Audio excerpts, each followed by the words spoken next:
Saudara, seorang pria pemilik toko sembako di Pondok Gede, Kota Bekasi ditemukan tewas di dalam ruko miliknya. Diduga korban tewas setelah menjadi korban pembunuhan.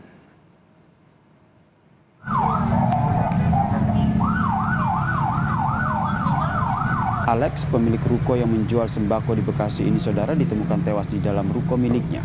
Menurut warga, kematian korban terungkap setelah korban tidak menjawab panggilan telepon istrinya. Karena curiga, setelah toko tidak dibuka, keluarga korban langsung mengecek ruko dan menemukan jasad korban di kamar mandi lantai 1 ruko. Istrinya. Oh, dari istrinya. Iya, ada telepon ke sini dulu, kok nggak diangkat-angkat, ditelepon. Langsung lah itu orang telepon ke istrinya gitu. Istrinya datang sini baru ketahuan itu. Penemuan mayat di mana, Pak? Di kamar mandi. Kamar mandi. Saat ini, saudara, garis polisi terpasang di ruko milik Alex di Bekasi, Jawa Barat. Korban ditemukan tewas di lantai 1 pada Sabtu kemarin.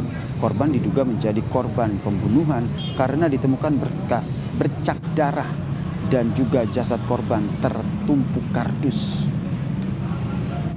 Informasi terkini kita bergabung dengan jurnalis Kompas TV Fredriska Ananda dan juga juru kamera Gahniar. Selamat petang, Fredriska. Apakah sudah dipastikan jika tewasnya korban ini akibat pembunuhan?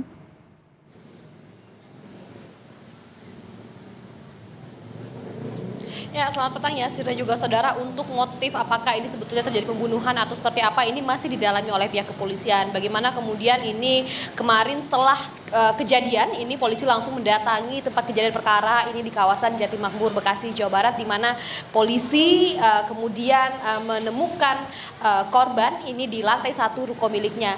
Ditemukannya korban ini berawal dari kecurigaan istri dan juga anak korban yang kemudian tidak bisa menghubungi korban sejak Jumat malam. Jadi pada Sabtu pagi kemudian istri korban dan juga anak ini mendatangi ruko yang tepat di belakang saya ini, kemudian menemukan suami ataupun ayah mereka sudah tidak bernyawa dan juga menemukan bercak darah, sehingga kemudian melaporkan kejadian di kepolisian.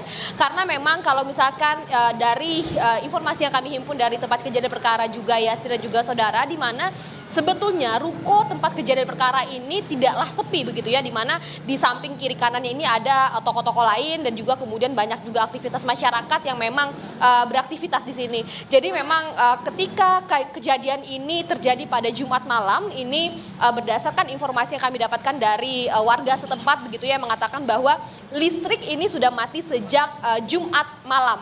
Jadi memang di sini patut juga didalami oleh kepolisian apakah ada unsur kesengajaan, unsur pidana. Karena kalau dari informasi yang kami dapatkan, polisi sudah mendatangi TKP, sudah melakukan pemeriksaan dan juga memburu kemungkinan pelaku begitu ya. Namun hingga saat ini polisi belum melakukan rilis apakah sudah mengidentifikasi pelaku ataupun ada orang-orang yang dicurigai ataupun tersangka. Ini masih kita dalami lagi. Jadi memang kita masih menunggu pihak kepolisian bagaimana kemudian temuan mereka hingga saat ini, dan kemudian kita juga akan nantikan bagaimana nanti konferensi persnya dan juga reka adegan ketika kejadian ini terjadi seperti apa ya, Sir. Kemudian sudah ada informasi terkait dengan olah TKP?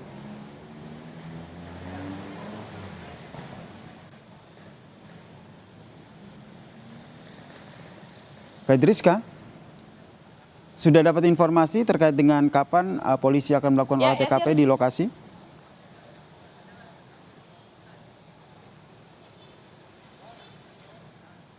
Untuk hal tersebut ini masih juga kami mencoba konfirmasi ke pihak kepolisian ya, Sir dan juga saudara. Namun informasi yang kami dapat sampaikan sementara ini masih informasi yang dapat kami himpun dari saksi-saksi ataupun masyarakat yang kemudian beraktivitas di daerah sini ataupun di TKP ini. Karena memang dikatakan bahwa korban ini merupakan pribadi yang dikenal baik, pribadi yang kemudian sering membantu begitu ya. Jadi memang dari masyarakat ini sebetulnya sangat kenal baik dengan korban ini. Namun apakah ini ada indikasi kesengajaan ataupun tindak pidana, ini belum kita bisa pastikan. Kita harus mencoba mengkonfirmasi hal ini kepada kepolisian ya, Sir. Terima kasih jurnalis Kompas TV Fedriska Ananda atas informasinya terkait dengan bos toko sembako yang ditemukan tewas di rukonya di Bekasi, Jawa Barat.